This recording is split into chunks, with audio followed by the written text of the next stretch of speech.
ومن يضلله فلا هادي له ونشهد أن لا إله إلا الله وحده لا شريك له ونشهد أن محمدا عبده ورسوله أما بعد فإن خير الحديث كتاب الله وخير الهدي هدي محمد صلى الله عليه وسلم وشر الأمور محدثاتها وكل محدثة بدعة وكل بدعة ضلالة وكل ضلالة في النار. عن عبد الله بن عمرو قال رسول الله صلى الله عليه وسلم الدنيا كلها متاع وخير متاع الدنيا الامرأة الصالحة.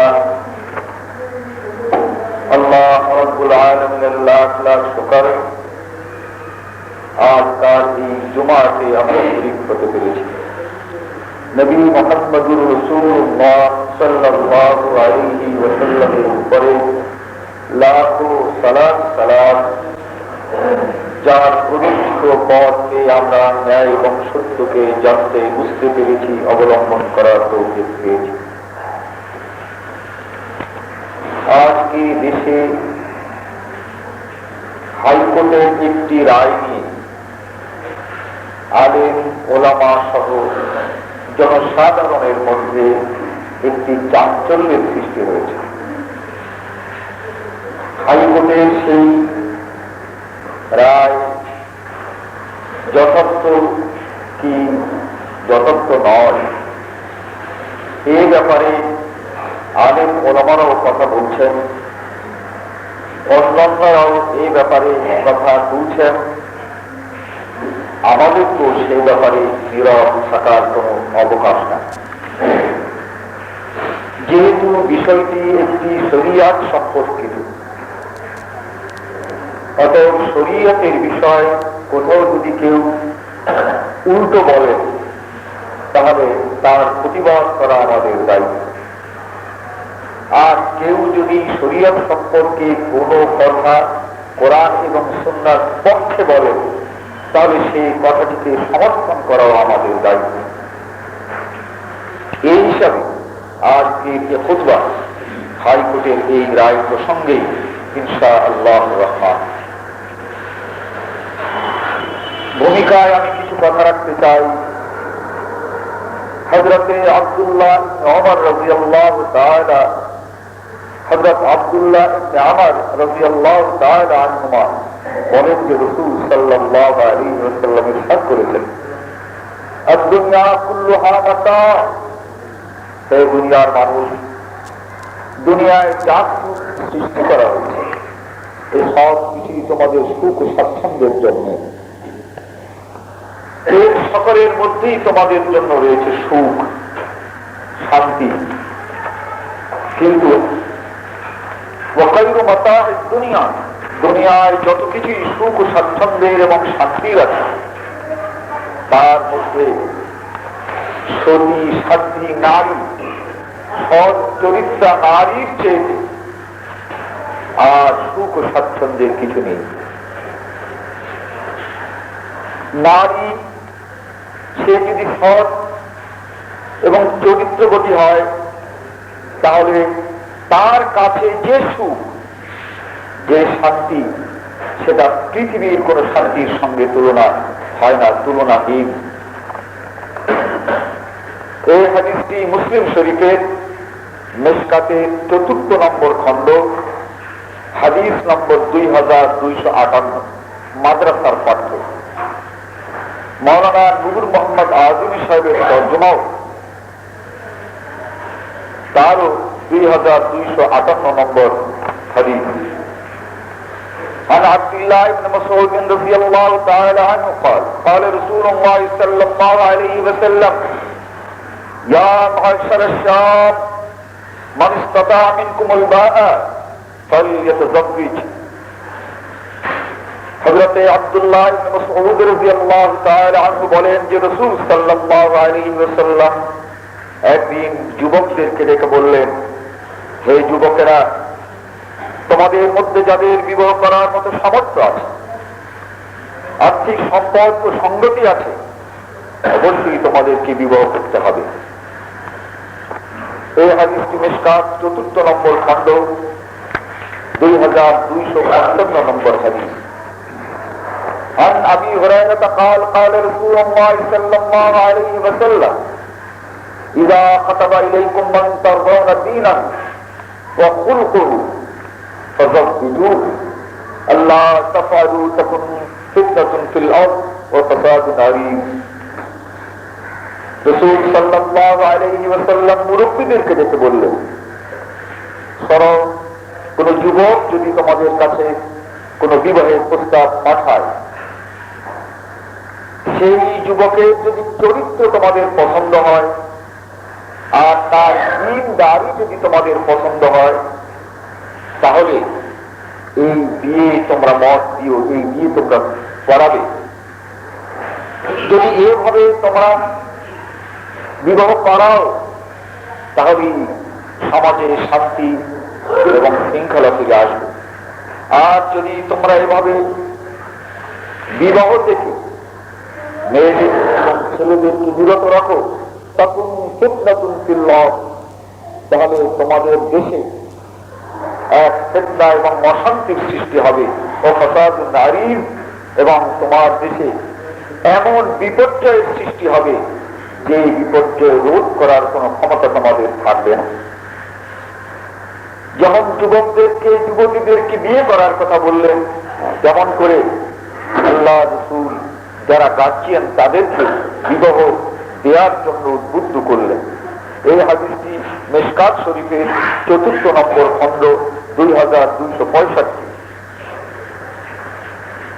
এরপরে আরেকটি হাদিস, عن ابن عمر ان النبي صلى الله عليه وسلم قال أبغض الحلال إلى الله الطلاق।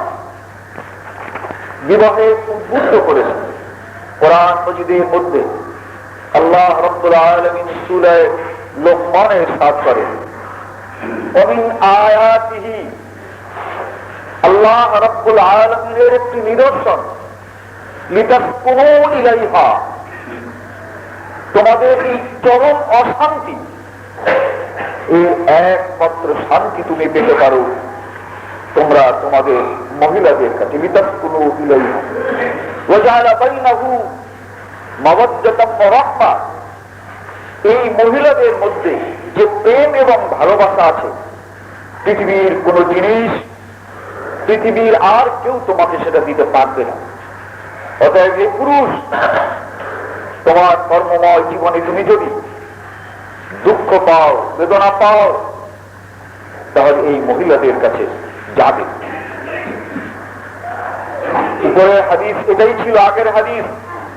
দুনিয়া সব কিছুই তুমি শান্তির জন্য কুড়াতে পারো, সব কিছুই শান্তির জন্য তুমি সংগ্রহ করতে পারো, কিন্তু জেনে নাও, তোমার এই সংগ্রহের মধ্যে যদি কোন সতী নারী না থাকে, তোমার নিকটে যদি কোন সতী সাধ্বী নারী না থাকে, তাহলে তোমার এই দুনিয়া তোমার জন্য জাহান্নাম হবে।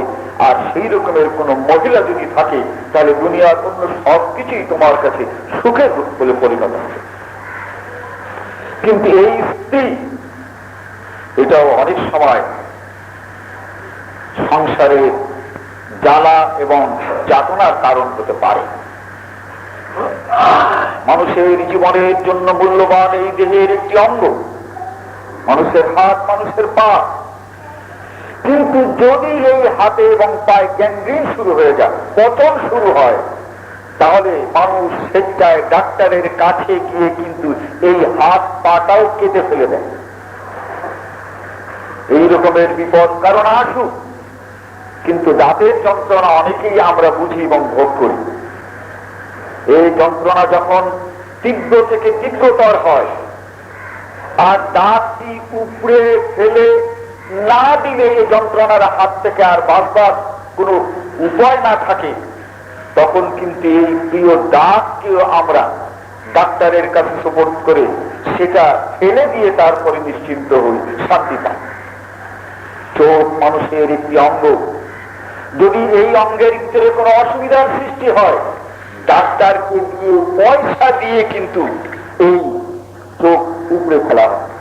ঠিক তেমনি করে শান্তির জন্য পৃথিবীতে আল্লাহ রাব্বুল আলামিন তৈরি করেছেন এই নারীকে, এই মেয়েদেরকে।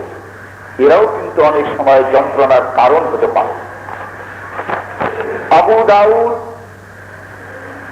কিতাবুত তালাক বাবু কারাহিয়াতিত তালাক, আবু দাউদের মধ্যে হাদিস রয়েছে, রাসূল সাল্লাল্লাহু আলাইহি ওয়াসাল্লাম বলেন, শোনো, দুনিয়ায় যত জিনিস হালাল আছে এর মধ্যে সবচেয়ে ঘৃণিত হালাল হচ্ছে এই তালাক দেয়া।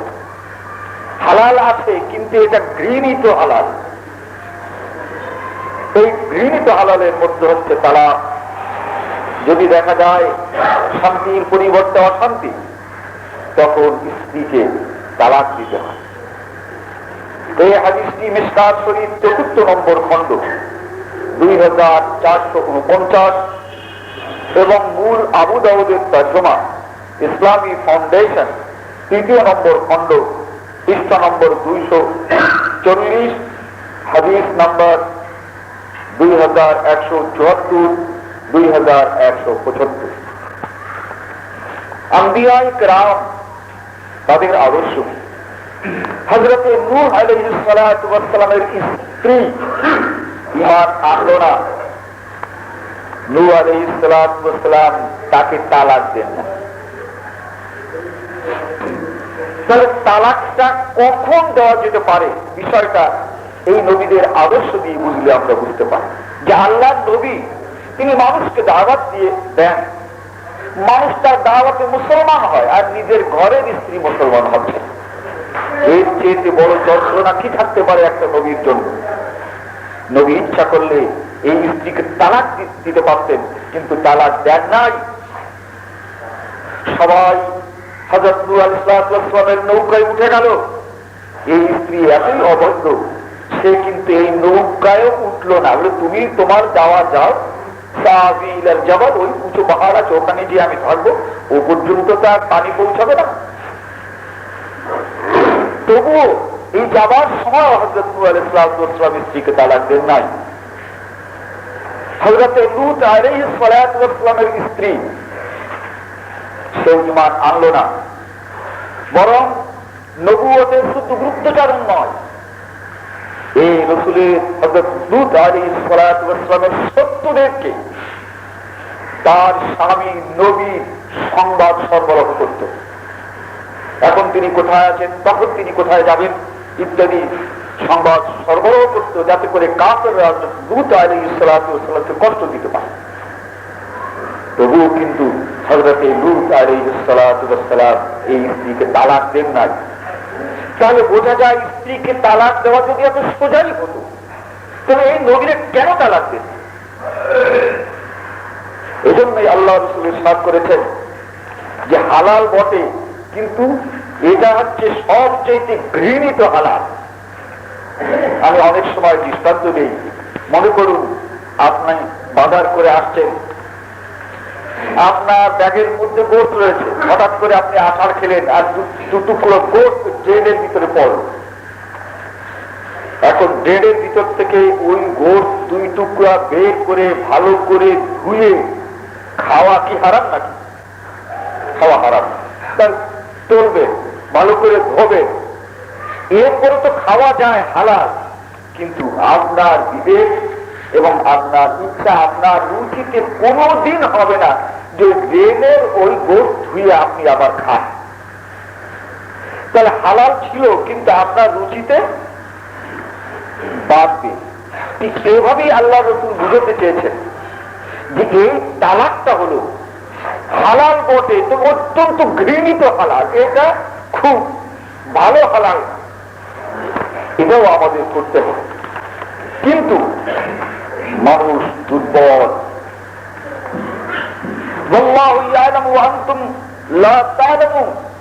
আল্লাহ যা জানেন তা তো আমরা জানি না।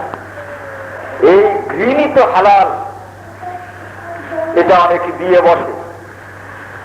এরপরে যখন স্বামী আর স্ত্রীর উভয়ের বুদ্ধি আবার কাছে আসে, বিবেক যখন আবার আসে, তখন কিন্তু উভয় মিলিত হতে চায় যে না, আমরা যা করেছি ওটা আর রাখতে চাই না, আমরা আবার স্বামী স্ত্রী হিসেবে মিলে যেতে চাই। তখনই কিন্তু সমাজের লোকেরা বাদ সাধ দেয়।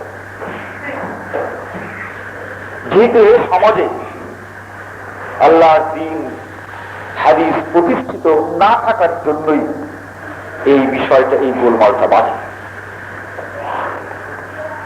আমাদের সমাজে আছে, যা এই বাংলাদেশে দেখি, সবাই দেখে, একবার যদি কেউ 3 তালাক দিয়ে দেয়, তাহলে ওই স্ত্রীকে সে যদি আবার নিতে চায়, তাহলে আমাদের হুজুররা ফতোয়া দেন এর হিলা করতে হবে, এর হিলা করাতে হবে। হিলা কি বলছি, কিন্তু সর্বপ্রথম আল্লাহ রাব্বুল আলামিন কি এই 3 তালাক দেওয়ার কোন অধিকার মুসলমানদেরকে দিয়েছেন?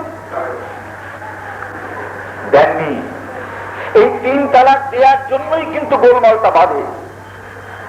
আল্লাহ রাব্বুল আলামিন এই গোলমাল নিরসন করার জন্য সর্বপ্রথমই কোরআন মজিদের সূরা বাকারার 229 নম্বর আয়াতে ইরশাদ করেছেন, আত-তালাকু মাররাতান। তুমি কি মুসলমান? যদি মুসলমান হও তাহলে তালাক মাত্র 2টো দিতে পারো, 2টো তালাক। এই 2টো তালাক কিভাবে দেবে? এই 2টো তালাক দেওয়ার পদ্ধতি কি? কোরআন মজিদে আল্লাহ রাব্বুল আলামিন পাঠ করে ইরশাদ করেছেন, শোনো, স্বামী স্ত্রীর ভিতরে যদি কোনো গোলযোগ দেখা দেয়, তাহলে স্বামী তুমি স্ত্রীকে বুঝাবার চেষ্টা করো, অথবা স্ত্রী তুমি তোমার স্বামীকে বুঝাবার চেষ্টা করো। যদি স্বামীর তা অপরাধ হয়, অপরাধ স্বামীর, স্ত্রীর নয়, তো তুমি তোমার সাধ্য মতো চেষ্টা করো, ব্যর্থ তুমি হতে পারো। তখন স্ত্রী তুমি তোমার আত্মীয় স্বজনকে জানাও যে আমার স্বামীর ভিতরে এই দুর্বলতা, এই দোষ ত্রুটি, অতএব তোমরা সংশোধন করো। আল্লাহ তাআলা কোরআন মজিদের মধ্যে এই পরামর্শ দেন, স্বামীর স্ত্রীর আত্মীয়রা স্বামীর আত্মীয়দেরকে বলবার আগে ওই স্বামীকে সাবধান করবে, বাবা তোমার ভিতরে এই সকল ত্রুটি দেখা যাচ্ছে, যার কারণে তোমার স্ত্রীর অসুবিধা হচ্ছে। যদি সে সংশোধন না হয়, তাহলে এই স্ত্রীর পক্ষের মুরব্বীরা স্বামীর পক্ষের মুরব্বীদের কাছে নালিশ করবে। এই 2 পক্ষ একসঙ্গে বসে স্বামী স্ত্রীর এই বিবাদকে মীমাংসা করবে।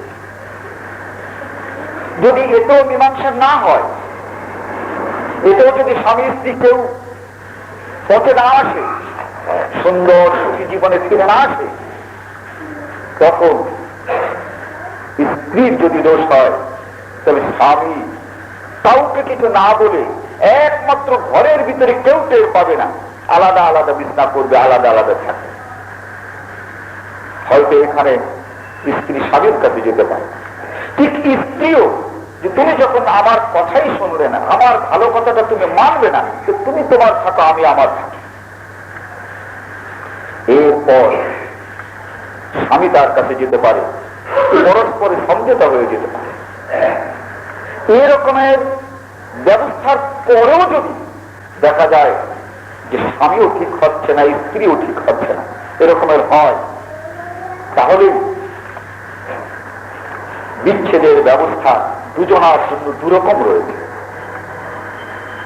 স্বামী তালাক দিতে পারে, সে তালাক তখন আর অপ্রকাশ্য থাকবে না, পূর্বপর সম্বন্ধ আছে। আল্লাহ রাসূল হঠাৎ করে কোন স্ত্রীকে তালাক দেওয়ার কোন অধিকার কোন মুসলমানকে দেন, হঠাৎ তালাক হতে পারে না। তালাক একটি পরিকল্পিত বিষয়, অপরিকল্পিত বিষয় তালাক কোনো জায়েজ না। তাহলে বুঝতে পারছেন, প্রথম স্বামী হোক স্ত্রী হোক তাদের মুরব্বীদের মধ্যে কিন্তু কথাবার্তা চলছে যে এদের ভিতরে মিল মহব্বত নাই। এই মিল মহব্বতের শেষ আমি যদি তালাক দিতে চাই তাহলে দস্তুর মতো সে এলান করবে যে আমি আমার স্ত্রীকে রাখতে পারছি না। কমপক্ষে দুইজন সাক্ষী তালাশ করতে হবে। সাক্ষীর মানেই তো মানুষকে জানা যান, সাক্ষী রাখতে হবে। ভাই আমি আমার স্ত্রীকে আর রাখতে পারছি না, আমাকে তালাক দিতে হবে, আপনারা সাক্ষী থাকবেন, আমি যখন ডাকি তখন আপনারা আসবেন। আকস্মিক তালাক, এটা তালাক না। এরপরে তারা বুঝাবে যে তালাক তুমি দিও না, কিন্তু শেষ পর্যন্ত যদি এমনটি হয় যে তালাক না দিয়ে তার কোন উপায় নাই, তখন 1 মাসে পবিত্র অবস্থায় দুইজন সাক্ষীর সামনে কমপক্ষে আরো অনেক লোক দিতে পারে, 1 তালাক একবারই দিতে পারে। জানাজানি হয়ে গেল, দোষ যদি স্ত্রীর হয় সে সংশোধন হবে। এই তালাক সে যে দিল, এই তালাক এই মহিলার পছন্দ হয়েছে কি হয় নাই, তালাকের বিষয়টি এত সোজা নয়। স্ত্রী যদি মনে করে তার তালাকের ক্ষমতা আছে কিন্তু এই তালাক দেওয়া অবৈধ, আল্লাহ তাআলা ইরশাদ করেন অমাখতালাতুম ফাহুকমুহু ইলাল্লাহ। এই স্ত্রী যদি মনে করে আমাকে তালাক দেওয়া বৈধ হয় নাই, তবে আদালতে এই স্বামীর বিরুদ্ধে নালিশ দায়ের করবে। সূরা নিসা এই 59 নম্বর আয়াত আল্লাহ তাআলা ইরশাদ করেন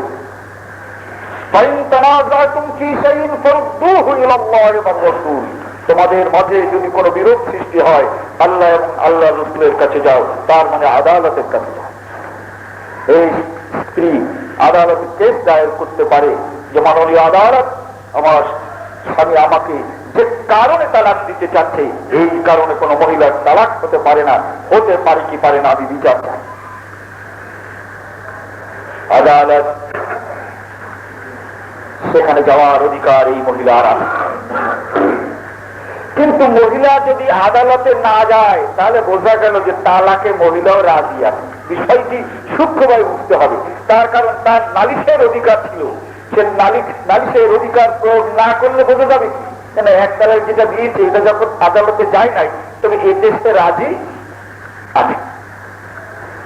1 মাস থাকবে, ওয়ালা তুখরিজুহুন্না মিন বুয়ুতিহিন্না, তালাক তোমার অধিকার আছে, তুমি দিয়েছো, কিন্তু এই স্ত্রীকে এই ঘর থেকে বের করতে পারো না যে ঘরে তুমি স্ত্রী হিসেবে তাকে তুলেছিলে, আর তুমিও এই স্ত্রীকে ছেড়ে যেতে পারো না। ওয়ালা তুখরিজুহুন্না মিন বুয়ুতিহিন্না, এই ঘর থেকে যে ঘরে এনেছিলে তাকে বউ করে এই ঘর থেকে তাকে দাঁড়াতে পারবে না। বিষয়টি আল্লাহ তাআলা যে কিভাবে চান, যে তালাক যে চান না সেটাই হচ্ছে প্রমাণ। এই ঘরে সে থাকছে, রান্না বান্না করছে, ছেলেদেরকে খাওয়াচ্ছে, ভাই বোনদেরকে খাওয়াচ্ছে, স্বামীকে খাওয়াচ্ছে, বলেন তালাক থাকবে কতক্ষণ? আল্লাহ তাআলা বলছেন যে এই তালাক দিয়েছে তাতে কিচ্ছু যায় আসে না, তুমি তোমার স্ত্রীর সঙ্গে কথা বলতে পারো, তোমার স্ত্রীর কাছে তুমি ক্ষমা চাইতে পারো। স্ত্রী তোমার স্বামী তালাক দিয়েছে, তুমি তাকে গিয়ে রাজি করতে পারো। যদি উভয় কথা বলো, হাসি মুখে যদি পর পর মিলে যাও, ওই তালাক তালাক নয়, ওটা ও তালাক তালাক বলে গণ্য হবে না। আল্লাহ তাআলার ব্যবস্থাপনা কত সুন্দর। এরপরও যদি দুজনের রাগ মেটে না, খায়, কথা বলে না, কাপড় কেটে দেয় কিন্তু কথা বলে না, ছেলেদের সব কিছু করে, উনি একদিকে নেন মুখ রাখেন, ওই যদি এমন বসে আল্লাহ তাআলা বলেন শোনো 1 মাস পরে আর 1 বার তালাক দিতে পারে। এরপরও এই স্ত্রীর অধিকার আছে আদালতে গিয়ে তালাকের এই বৈধতা চ্যালেঞ্জ করে। যদি দেখা যায় সে যায় না, নালিশ করে না এই তালাকের বিরুদ্ধে, তাহলে বোঝা যাবে যে তালাকে তার মত একেবারে নাই তা না, তালাক তার মত আছে, না হলে তো নালিশ করতে। আল্লাহ তাআলা বলেন আত-তালাকু মাররাতান, এই তালাক এভাবে দুইবার দেওয়ার পর কোন মুসলমান তৃতীয়বারে তালাক দিতে পারে না। একসঙ্গে 3 তালাক দেয়, এটা ইসলামের কোথাও নেই। আর এই তালাকটা দিয়েই কিন্তু গোলমাল সৃষ্টি করে। তা আল্লাহ যেখানে তালাক দুটো দিতে বলেছেন, এর ফায়দাটা কি? তালাক হয়ে গেল 2টা, এরপরেও আল্লাহ বলেন যে এখনো এই মহিলার বাড়ি থেকে বের হওয়ার সময় হয় না, 2 মাস চলে গেছে। না না, এখনো তাকে বের করতে পারবা না। তার মানে তালাক দুটো দিতে যাবে। এখনো যদি উভয় মিলে যেতে চাও, রাস্তায় এখনো 1 মাস আছে, এখনো এই মহিলাকে ধরে আরো 1 মাস থাকবে। কেউ কারোর সঙ্গে মেলে না, কিছু করে না, নালিশ দায়ের করে না, তাহলে বোঝা যায় যে যেতে পারলি বাকি, যে কয়দিন থাকার থাকি, 2য় মাস সেখানে কাটাবে। এরপরে আল্লাহ তাআলা স্বামীকে বলছেন 3টি মাস অতিবাহিত হলো, এখনো তোমার বুদ্ধি হলো না, তালাক তো তুমি দিয়েছো, মেয়ে মানুষটা তো তালাক দেয় না।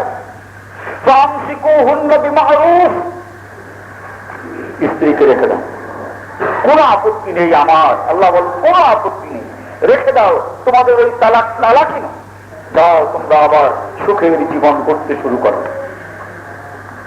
আমাকে আমার এই কথাটি তোমাদের যদি পছন্দ না হয়, তালাকের ক্ষমতা দিয়েছি, তাহলে ফামসিকুহুন্না বিমারুফ আও সাররিহুন্না বিমারুফ আও তাসরিহুন্না বিমারুফ।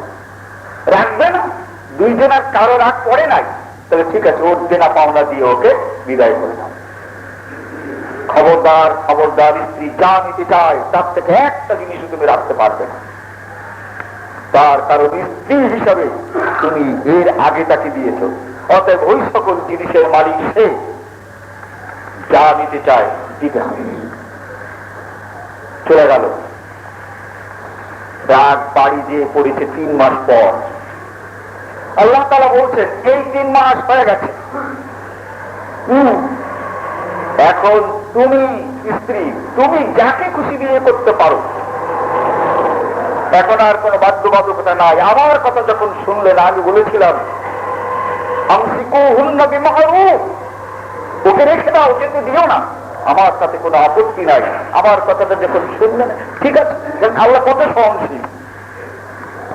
ফাইদা বালাগনা আজালাহুন্না ফালা তাযুলুহুন্না আন ইউনকিহনা। আল্লাহ বলেন এই মেয়েটা, তারও তো আত্মীয় স্বজন আছে, বলে আল্লাহ বললেন রেখে দিতে, রাখলো না, পাঠাই দিয়েছে বাপের বাড়ি বা ভাইয়ের বাড়ি, আসছে, তাদেরও তো কিছু রাগদোষা থাকতে পারে। এই রকমের একজন মহিলা আল্লাহ রাসূলের সময় তালাক পান, এরপরে 3 মাস তার ওই বাড়িতে থাকে, এরপরে বাড়িতে অর্থাৎ ভাইয়ের বাড়িতে চলে আসে। এখন ওই লোকটা বাড়ির চতুর্পাশ দিয়ে ঘোরে, বলে যা হওয়ার তো হয়ে গেছে, এখন যদিও যেতে চায় আমি নিতে রাজি আছি। মানে ওই 3 মাসে পার হয়ে গেছে, আল্লাহকে সুযোগটা দিয়েছিলেন ফামসিকুহুন্না বিমারুফ, এটাও পার হয়ে গেছে, তাতেও কিন্তু আল্লাহর আপত্তি নাই। ভাইরা বলে যে না, ওর কাছে যেতে পারবি না। আল্লাহ তাআলা আয়াত নাযিল করলেন ফাইযা বালাগনা আজালাহুন্না, ওই 3 মাস চলে গেছে, তাতে কি যা, ফালা তাযুলুহুন্না আন ইয়ানকিহনা আজওয়াজাহুন্না, ওই মেয়েটি যদি তার পূর্বের স্বামীর কাছে ফিরে যেতে চায়, তাহলে হে গার্জিয়ানরা তোমরা বাধা দিও না, তার কারণ এখনো আমি ওদের মিলনের আশা ছেড়ে দেই নাই। ওরা যদি যেতে চায় যেতে দাও। সূরা বাকারা 231 নম্বর আয়াত, 232 নম্বর আয়াত মিলিয়ে পড়ুন। সূরা বাকারা 200, এই সব কথাগুলো সূরা বাকারা 200 একসঙ্গে নোট করুন। সূরা বাকারা 229, 230, 231, 232 ওদের মিলতে যাও। তাহলে আল্লাহ তাআলা এই তালাককে জায়েজ করেছেন, তার কত ঘটনার পর, কত ইচ্ছার পর আল্লাহ তাআলা বলছেন রাসূলের মাধ্যমে আবগাদুল হালাল ইলাল্লাহ তালাক, সবচেয়ে ঘৃণিত হালাল হচ্ছে তালাক। বিয়ে করলো না, এখনো কিন্তু সময় আছে। 1 বছর পর 2 বছর পর ছেলেরা যখন ধীরে ধীরে বড় হচ্ছে, মেয়েরা যখন বড় হচ্ছে, আর নিজে যখন ছেলে মেয়ে নাই হোক নিজে যখন বুঝছে কি জানি আবার কোথায় কি উঠছে, তো যন্ত্রণা বেশি তো হতে পারে। অন্যদিকে পুরুষটা হয়তো বুঝছে সামান্য কারণেই হোক আর বিরাট কারণেই হোক তালাক তো দিয়ে দিয়েছি, কিন্তু খবরদার খবরদার তালাক কিন্তু আর একটা দেওয়া যাবে। তালাক কয়টা? দুটো। এই দুইটার পরে যতদিন যাক যেতে পারে আবার ফিরে যেতে পারবে, কোনো হিলার দরকার নাই, কেবলমাত্র পরস্পর আবার বিবাহ করবে, তাতেই তোমরা যেতে পারবে। রাসূল সাল্লাল্লাহু আলাইহি ওয়াসাল্লাম তিনি যে বিধান আমাদের কাছে দিয়ে গেছেন, আল্লাহর অভিপ্রায়ের যে ব্যাখ্যা আল্লাহ রাসূল দিয়েছেন, এতে এই হিলার দরকারও হয় না আর ফতোয়ারও দরকার হয় না, হাইকোর্টের কোনদিন রায়েরও প্রয়োজন হতো না। আল্লাহ রাসূল ইরশাদ করেন, আন আয়েশা قالت سمعت رسول الله صلى الله عليه وسلم يقول لا طلاق ولا عتاق في غلاق। শোনো, তালাক কিভাবে দিতে হবে আল্লাহর বিধান আমি শোনালাম, এটা তো তাড়াতাড়ি দেওয়া যায় না। এখন কোন পাগল যদি একসঙ্গে রাগ করে 3 তালাক দিয়েই বসে, আল্লাহ তাআলা চান না তালাক, কিন্তু কোন লোক যদি রাগ করে এই রকমের তালাক দিয়ে বসলো, হযরত আয়েশা বলেন যে আমি আল্লাহ রাসূল সাল্লাল্লাহু আলাইহি ওয়াসাল্লামকে বলতে শুনেছি, যে ব্যক্তি রাগ করে তালাক দেবে তার তালাক তালাকই নয়। তাহলে আকস্মিক ভাবে যদি কেউ তালাক দেয়, আল্লাহ রাসূল বললেন সেটা তালাক নয়। এটা আবু দাউদ 3য় খণ্ড পৃষ্ঠা নম্বর 248, হাদিস নম্বর 2191। অতএব কেউ যদি ইসলামের বিধানকে লঙ্ঘন করে আকস্মিক ভাবে তালাক দেয়, সেই তালাক আল্লাহ রাসূলের কাছে তালাক নয়। এখানেই আল্লাহ রাসূলের সঙ্গে আমাদের সমাজের হুজুরদের দ্বন্দ্ব শুরু। তারা বলেন একসঙ্গে যদি কেউ 3 তালাক দেয় তাহলে এটা অত্যন্ত গুনার কাজ, কিন্তু দিলে হয়ে যাবে। আমি এক জায়গায় ওয়াহাবি ইসলাম এই নব ভাইদের অঞ্চলে, তা হুজুর বললেন যে 3 তালাক দেওয়া হারাম হারাম হারাম, কিন্তু যদি দেয় তাহলে হয়ে যাবে। আমি বললাম হুজুর রমজানের দিনে দুপুরের বেলায় খাওয়া হারাম হারাম হারাম, ঠিক আছে তো? বলে হ্যাঁ। বলে রমজানের দিনে দুপুরের বেলায় কেউ যদি খেয়ে ফেলে তাহলে রোজা হয়ে যাবে, রোজা হয়ে যাবে, রোজা হয়ে যাবে। বলে না, তা হবে কেন হবে না? আমি বললাম হুজুর এটা বাদ দিলাম। কেউ যদি বিনা উযুতে নামাজ পড়ে ফেলে তাহলে এই বিনা উযুতে নামাজ পড়া হারাম হারাম হারাম, ঠিক আছে তো? বলে হ্যাঁ। বিনা উযুতে নামাজটা কেউ যদি পড়েই ফেলে তাহলে নামাজ হয়ে যাবে, নামাজ হয়ে যাবে, নামাজ হয়ে যাবে, তা হবে না। তাহলে হারামে যদি নামাজ না হয়, নামাজ বিনা উযুতে পড়া হারাম, তাতে যদি নামাজ না হয় তাহলে হারাম তালাক দিলে তালাক হবে কেন? কোন মতলব অন্য কিছু আছে কিনা? বলে বাহার আজকে আমরা রাত অনেক রাত হয়ে গেছে, এই নবাইদের বাড়ির পাশে হলো না, আমরা স্পষ্ট করে সিদ্ধান্ত দিলাম হারাম কোনদিন কোন সিদ্ধান্ত আল্লাহ রাব্বুল আলামিন কোন সিদ্ধান্ত হারাম দেন না এবং চলে। তো আমাদের কথা এই হাদিস যে রাগ করে যদি কেউ তালাক দেয় আকস্মিক ভাবে, সে তালাক তালাক না, অর্থাৎ হিলার তো দরকারই নাই। ابن عباس قال طلق عبد يزيد قال النبي صلى الله عليه وسلم لعبد يزيد راجع امرأتك। আব্দ ইয়াজিদ নাম করে এক ব্যক্তি, সে ব্যক্তি তালাক দিল তার স্ত্রীকে। আল্লাহ রাসূল বললেন যে তুমি তোমার স্ত্রীকে ফিরিয়ে নাও। فقال إني طلقتها ثلاثا يا رسول الله। হে আল্লাহ রসুল, আমি তো আমার ওই স্ত্রীকে 3 তালাক দিয়েছি একসাথে। তুমি যে এই কুকাজটা করেছো এটা আমি আগের থেকেই জেনেছি। তুমি এই 3 তালাকটাকে দিয়েছো এটা আমি আগেই জেনেছি। রাজা, আমি বলছি তাকে নিয়ে যাও। আল্লাহ রসুলের নির্দেশ মতো 3 তালাক দেওয়ার পর, একসঙ্গে এই 3 তালাক দেওয়ার পরও এই স্ত্রীকে আল্লাহ রাব্বুল আলামিনের নির্দেশে আল্লাহ রসুল তার স্বামীর কাছে ফিরিয়ে দিলেন। এখানে বললেন না আল্লাহ নবী যে শোনো, নিতে পারবে বলে, তবে আল্লাহ নবী তবেটা কি, একটু হিলেটা করাই তারপরে নেবে। রাজ্যে নিয়ে যাও, এখানে কোনো শিলার কথা নাই, শিলার কোনো শর্ত নাই। কিন্তু হুজুররা বলেন যে না, এটি হিলা করার পরে নিতে পারবে। এই হাদিসটি আবু দাউদ 3 নম্বর খণ্ড, পৃষ্ঠা নম্বর 253, ভুল বলছি আমি, 3 খণ্ড আবু দাউদ, পৃষ্ঠা নম্বর 249, হাদিস নম্বর 2193। عن عبد الله بن علي بن يزيد بن ركانة عن أبيه عن جده إن ركانة طلق امرأته فردها إليه النبي صلى الله عليه وسلم أصلا لأنهم ولد الرجل وأهله أعلم به إن ركانة إنما طلق امرأته البتة فجعل النبي صلى الله عليه وسلم واحدة. حضرت ابن عباس বলেন, ইয়াজিদ যেমন তালাক দিয়েছে, অর্থাৎ বাপ বেটা, বাপের এক ঘটনা আবার বেটার আর এক ঘটনা। এই রোকানা নাম করে এক লোক, ইয়াজিদের ছেলে, সেও তার স্ত্রীকে একসঙ্গে 3 তালাক দিল।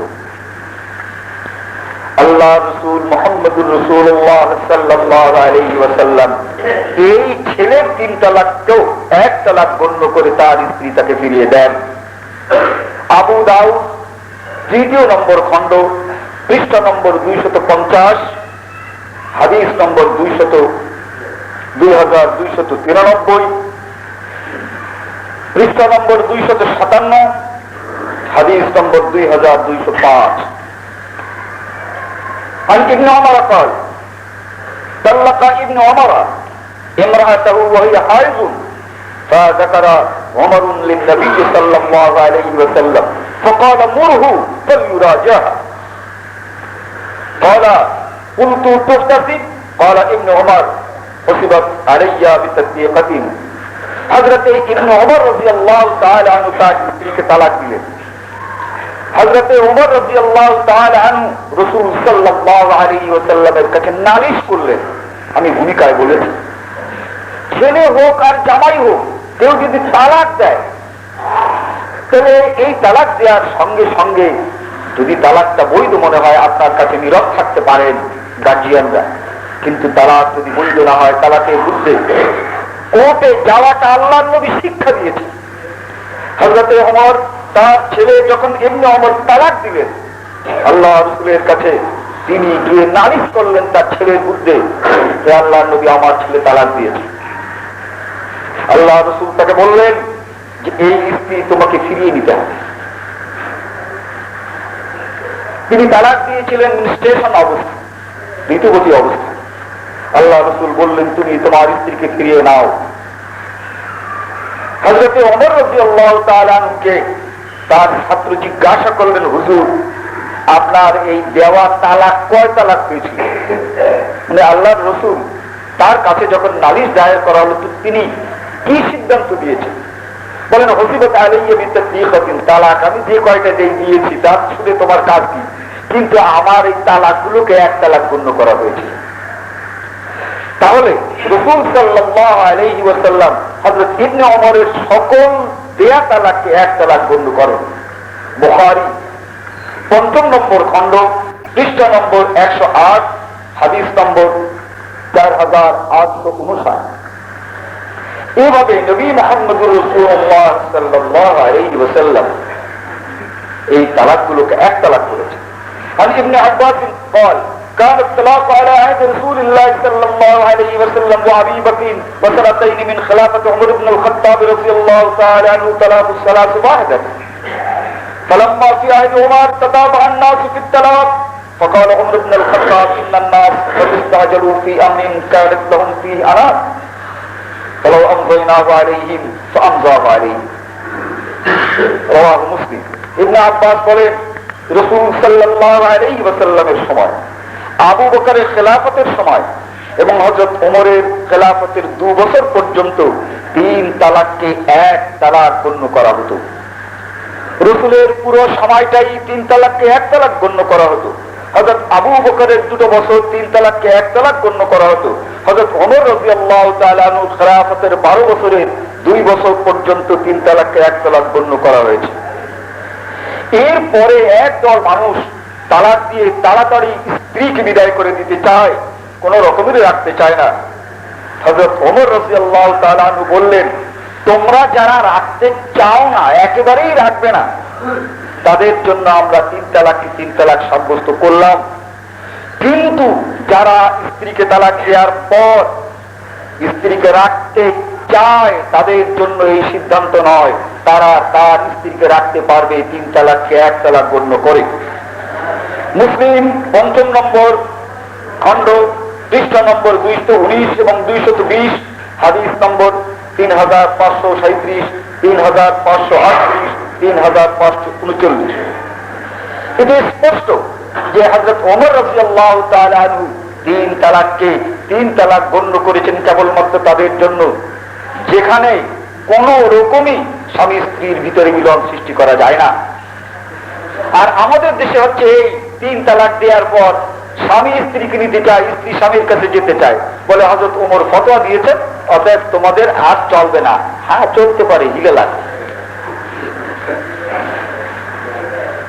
এভাবে এই হিলা এলো কোথার থেকে? লেবানন ইউনিভার্সিটির ইতিহাস বিভাগের সভাপতি প্রফেসর আবু খালেদ, তিনি একখানা বই লিখেছেন আল আরাবু ক্বাবলা আল ইসলাম, ইসলামের আগে আরবদের চরিত্র। সেখানে তিনি লিখেছেন 62 নম্বর পৃষ্ঠায় যে এ দেশে বিবাহ তালাকের ব্যবস্থাটা যেমন আগেও ছিল আর ইসলামের আগেও ছিল। তো ওখানে ইহুদিরা তারা একটা প্রথা মেনে চলত, তা হচ্ছে এই যে একসঙ্গে 3 তালাক দিত। 3 তালাক দেওয়ার পর যদি স্ত্রীকে নিতে চাইতো তাহলে হিলা করত। রাসূল সাল্লাল্লাহু আলাইহি ওয়াসাল্লামের নবুয়ত প্রাপ্তির আগেও হিলা ওই আরব সমাজে ছিল, ইহুদিরা করত এবং ইহুদিদের দেখা দেখি মুশরিকরাও এই হিলা করত, হিলা করে স্ত্রীকে আনত। عن علي بن مسعود قال لعن رسول الله صلى الله عليه وسلم المحلل والمحلل له। রাসূল সাল্লাল্লাহু আলাইহি ওয়াসাল্লাম বলেছেন, হাদিসটির বর্ণনাকারী হযরত আলী এবং হযরত ইবনে মাসউদ, আল্লাহ রাসূল বলেন যে হিলা করে ওই ব্যক্তির উপরে আল্লাহর অভিশাপ। ওয়াল মুহাল্লাল লাহু, আর এই হিলার যারা ফতোয়া দেয়, এই হিলার যারা নেকাহ পড়ায়, এই হিলার যারা ব্যবস্থা করে, এরা সকলেই মালউন।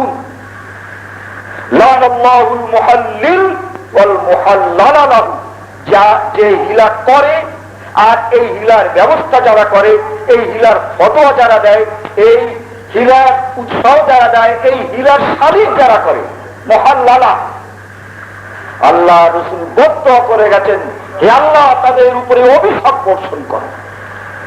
রাসূলের অভিশাপ, আল্লাহর অভিশাপ, সকল মানুষের অভিশাপ তাদের উপরে পতিত হোক। অতএব এই হিলা করে কোন স্ত্রীকে স্বামীর কাছে পৌঁছাবার এই পথ অভিশপ্ত পথ, অভিশাপের পথ। عن ابن مسعود رضي الله تعالى عنه قال قال رسول الله صلى الله عليه وسلم ألا أخبركم بالدعيس المستعار।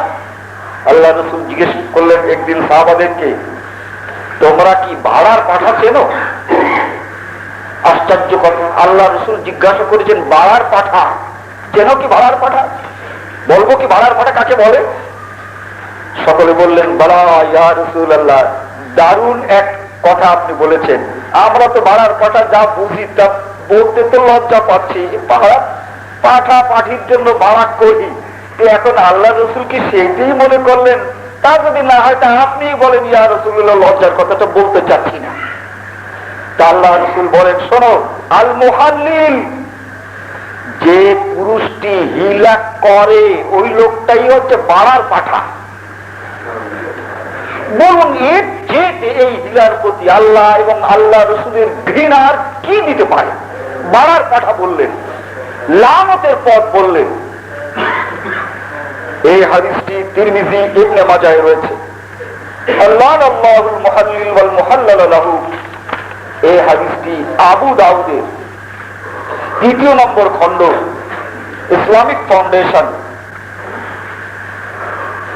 2191 থেকে 272 নম্বর হাদিসের মধ্যে এই হাদিসটি পাবেন। আল্লাহ রাব্বুল আলামিন এই জঘন্য করেছেন হিলাকে, কিন্তু আমাদের দেশের হুজুররা এই হিলাকে হালাল করেছে। অর্থাৎ যেটা ইসলাম নয়, যেটা ইহুদিদের প্রথা, এই প্রথাকে তারা তাদের সমাজে চালু করেছেন এবং ফতোয়া দিচ্ছে। তারা বলছে ইজা তাযাওয়াজা বিশারতিত তাহলিল, কেউ যদি হিলা করার জন্য বিবাহ করে ফান্নিকাহু মাকরুহুন, এই নেকাহ হারাম। ফাইজা তাযাওয়াজা, যদি নেকাহ হয়েই যায়, ওয়াতিয়া, আর ওই স্ত্রীর সঙ্গে যদি ঘরটাও হয়ে যায়, এরপরে যদি সে তালাক দেয় তাহলে হিলা হয়ে যাবে, এই স্বামী তার কাছে যেতে পারবে। নাউযুবিল্লাহি মিন যালিক।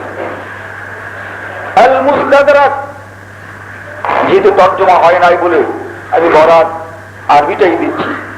এই 2 নম্বর খণ্ড কিতাবুন নিকাহ, বাব আল মুহাল্লিল ওয়াল মুহাল্লাল লাহু। হযরত ইবনে ওমর বলেন যে আল্লাহর নবীর সময় যদি আমরা শুনতাম, মুসলমান সমাজে তো হিলা ছিলই না, রাসূল বন্ধই করে দিলেন হিলা চলবে না। কেন তুমি হিলা করবে?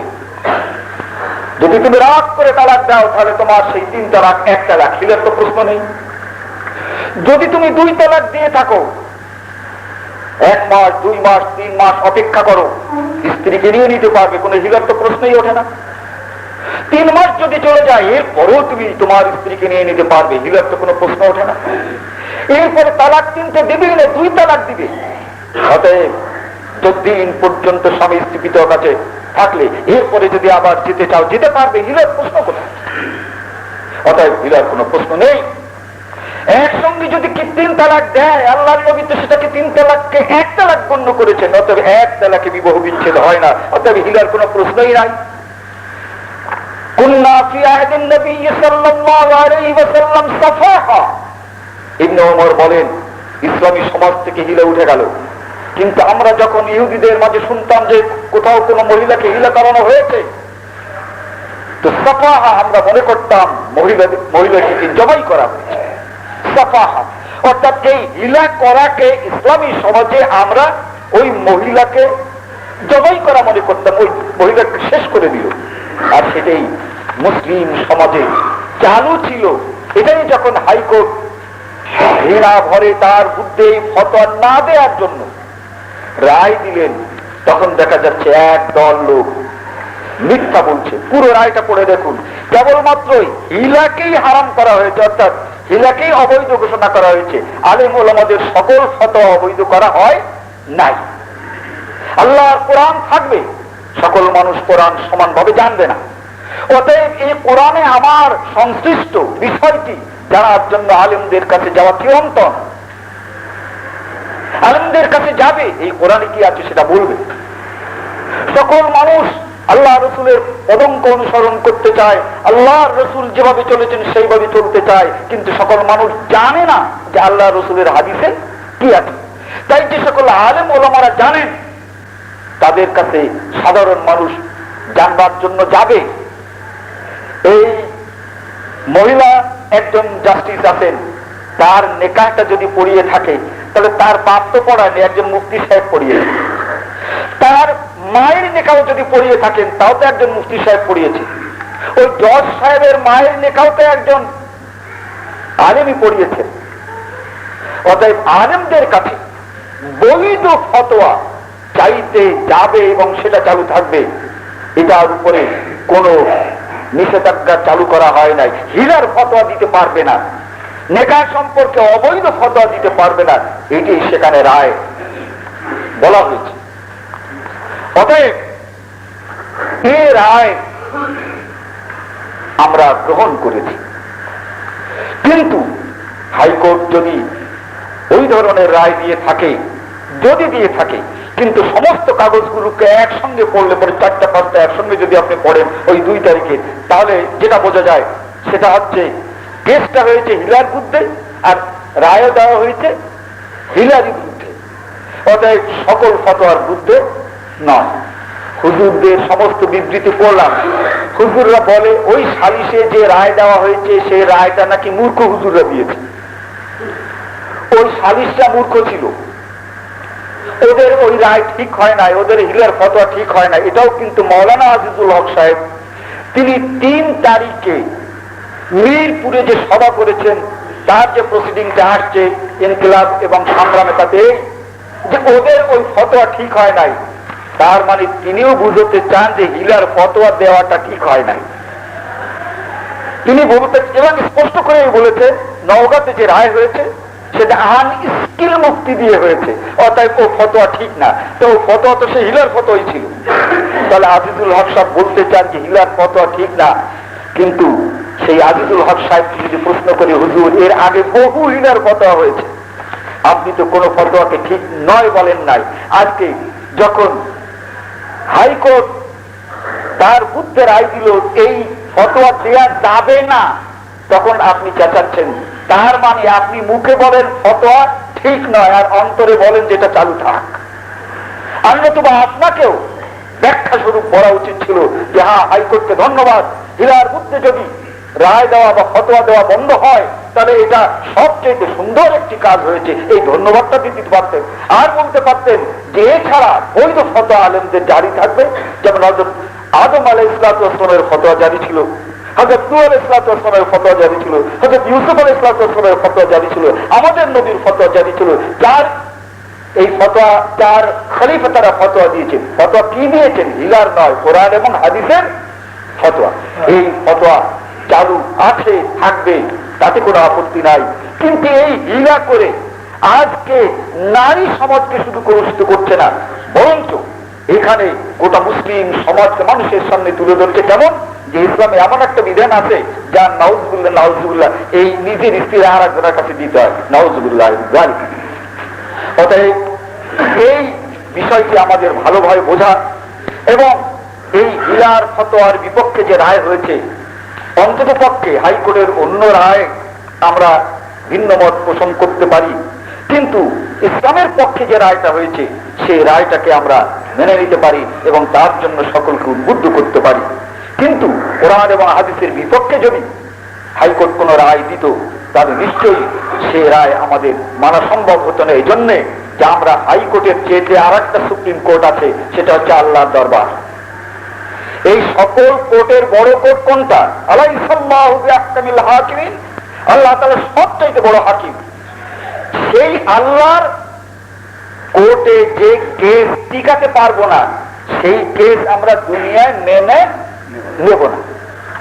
আল্লাহ রাব্বুল আলামিন যা বলেননি, তার রাসূল যা বলেননি, যার বিপক্ষে বলেছেন, সেই রকমের দিকে আমরা অগ্রসর হতে পারি না। হাইকোর্ট যা করেছে ঠিকই করেছে, যদি কথা আমরা যেটা বুঝেছি সেটাই হয়ে থাকে। বারাকাল্লাহু লানা ওয়া লাকুম ফিল কুরআনিল আযীম ওয়া নাফা'না ইয়্যাকুম বিল আয়াত ওয়াল যিকরিল হাকীম।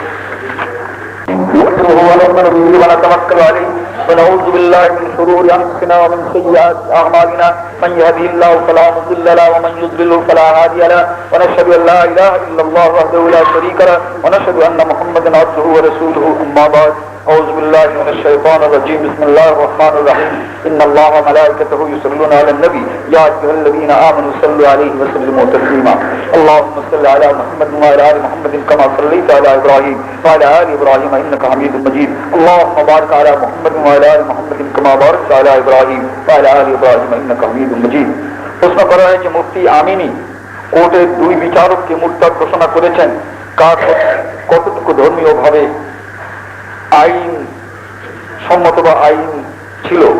দেখুন খবরটা আমিও পড়েছি, কিন্তু খবরটার ভিতরে কিছু গ্যাপ আছে। যারা সবসময় খবর পড়তে অভ্যস্ত, বিষয়টা হচ্ছে এই মুরতাদ বলেছেন এটা কোথায় বললেন। 2 তারিখের পর আব্দুল হক সাহেব একটা মিটিং করেছেন মিরপুরে, আর যিনি কেস করেছেন এই লোক ওই পার্বত্য কক্সবাজারে কেসটা হয়েছে। এর ভিতরে গ্যাপ এতটুকু বিবিসি এবং ভয়েস অফ আমেরিকা আমি শুনি নাই। হয়তো উনি বলতে পারেন মিরপুরে, কিন্তু বাংলাদেশের কোন বলেছেন এই কথাটা হেডিং এ আছে, কিন্তু কোথায় বলেছেন কোন প্রসঙ্গে বলেছেন সেটা সেই জায়গাটির কথা প্রসঙ্গের কথা উল্লেখ নেই। যদি তিনি এই 2 বিচারককে কেবলমাত্র হিলার বিরুদ্ধে ফতোয়া দেয়া যাবে না এই উপলক্ষে তারা যে রায় দিয়েছেন যে হিলার ফতোয়া দিতে পারবে না, এই ঘটনার উপরে রাগ করে যদি মুফতি আমিনী সাহেব এবং মৌলানা আজিজুল হক সাহেব তাদেরকে মুরতাদ বলে থাকেন, তাহলে একটি হাদিস আপনাদেরকে স্মরণ করিয়ে দিতে চাই। তা আল্লাহ নবী বলেন, কোন ব্যক্তি যদি কোনো ব্যক্তিকে মুরতাদ বলে আর সে যদি আসলে মুরতাদ না হয়, তাহলে যে মুরতাদ বলে সেই মুরতাদ হয়। হিলাকে অবৈধ করে এই 2 জজ যে রায় দিয়েছেন তা ইসলাম। অতএব আমরা মনে করতে পারি তারা 2 জন মুসলমান। আর যদি তারা এই ধরনের কথা বলে থাকেন এই রায়ের জন্য তাদেরকে মুরতাদ বলেছেন, তাহলে এটার আমরা কঠোর প্রতিবাদ করি এবং এটা কিছুতেই আমরা মেনে নিতে পারি না। এখন অন্য কোনো কারণে যদি মুরতাদ এটা সব ফাঁকেই দেখেছি, কিন্তু কেন কি প্রসঙ্গে সেটা নেই। আমাদের কথা হচ্ছে যদি এই রায়ের প্রসঙ্গে হয়, তাহলে আমরা স্পষ্ট করে বলবো যে আল্লাহর দ্বীন, রাসূলের হাদিস, কোরআনের বিধানকে রায় হিসেবে কার্যকরী করার জন্য কাউকে মুরতাদ তো বলা বহুদূরের কথা, বরং যেটা আজিজুল হক সাহেব পারেন নাই, আমরা পারি নাই, সেটা একটি কোর্ট পেরেছে, সেই কোর্টকে ধন্যবাদ দেওয়া উচিত ছিল, মুরতাদ তো বলার কথা না। আল্লাহ রাব্বুল আলামিন আমাদের সকলকে বাস্তব অবস্থা উপলব্ধি করার তৌফিক দান করুন এবং সকলকে হেদায়েতের পথে অগ্রসর করুন।